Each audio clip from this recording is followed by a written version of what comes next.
नमस्कार रसिकांनो, मी जगदीश खांदेवाले ओविराज चॅनलवर आपले सहर्ष स्वागत करत आहे।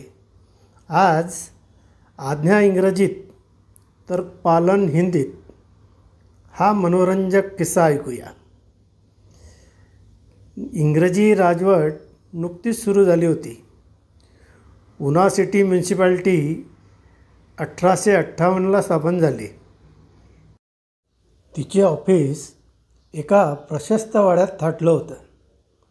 एक इंग्रज अधिकारी आणि त्याच्या हाताखाली 20-25 लोकांचा स्टाफ, एक हेड क्लर्क ज्याला आपण तात्या म्हणूया, सर्वांच्या दिमतीला 2 नोकर असा लवाजमा होता। वाडा जुना असल्याने त्याला फळीचे दरवाजे होते। प्रमुख इंग्रजी अधिकाऱ्याला मोडकी तोडकी हिंदी येत असे, पण तात्या मात्र मराठी, हिंदी आणि इंग्रजी या तिन्ही भाषात प्रवीण होता। तसा इंग्रज अधिकाऱ्याचा तात्याशी जास्त संपर्क येत असे, त्यामुळे काम सुरळीत चालत होते। प्रॉब्लेम सुरू झाला तो जेव्हा हा इंग्रज अधिकारी नोकरांना कामं सांगू लागला तेव्हा। कामं पण काही फार विशेष मोठी नसायची, दार लाव किंवा दार उघड एवढंच। पण नोकरांना तो काय म्हणत आहे हे कळत नसायचे। त्यातूनही तो कधी हिंदीत बोलायचा तर कधी इंग्रजीत, त्यामुळे त्यांचा गोंधळ अजून व्हायचा आणि ते दरवाजा बंद करायच्याऐवजी अजून जास्त फळ्या उघडत असत किंवा उलट उघडायच्या असल्या तर बंद करत असत। त्यामुळे तो अधिकारी चिडत असे। शेवटी कंटाळून त्याने तात्याला बोलावलं आणि प्रश्न सोडवण्यास सांगितलं। तात्याला प्रश्न तसा काही माहिती नव्हता अशातली गोष्ट नाही, तरी पण त्याने नोकरांना विचारलं तर नोकर म्हणाले की साहेब काय म्हणतो तेच आम्हाला कळत नाही।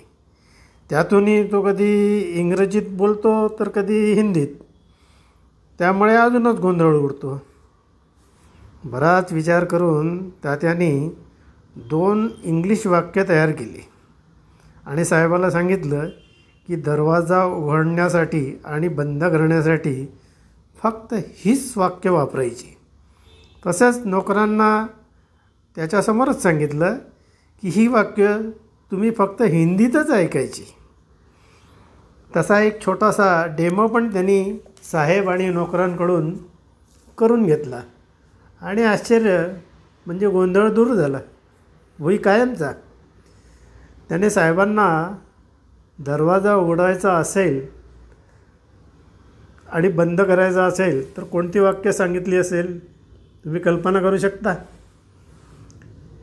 तर त्यांनी दरवाजा उघडायचा असेल तर साहेबाला सांगितलं की तुम्ही म्हणायचं there was a cold day, म्हणजे त्याच्या टिपिकल ब्रिटिश उच्चारांमुळे नोकरांना ते ऐकू यायचं there was a call day. आणि तसंच दरवाजा बंद करतेवेळी त्याने साहेबांना सुचवलं की तुम्ही म्हणायचं देअर वॉज अ बंकर, म्हणजे त्याच्या उच्चारांमुळे नोकरांना ऐकू येईल दरवाजा बंद कर। दोघांनाही सोयीचे असल्याने गोंधळ दूर झाला। म्हणजे काय, आज्ञा जरी इंग्रजीत असली तरी पालन करणारे मात्र हिंदीत ऐकत होते। रिझल्ट महत्त्वाचा, खरं आहे ना? हा किस्सा आपल्याला आवडला असल्यास कृपया लाईक करा, कॉमेंट करा, तसेच ओविराज चॅनल सबस्क्राईब करून मित्रमंडळींबरोबर शेअर करा ही विनंती। धन्यवाद।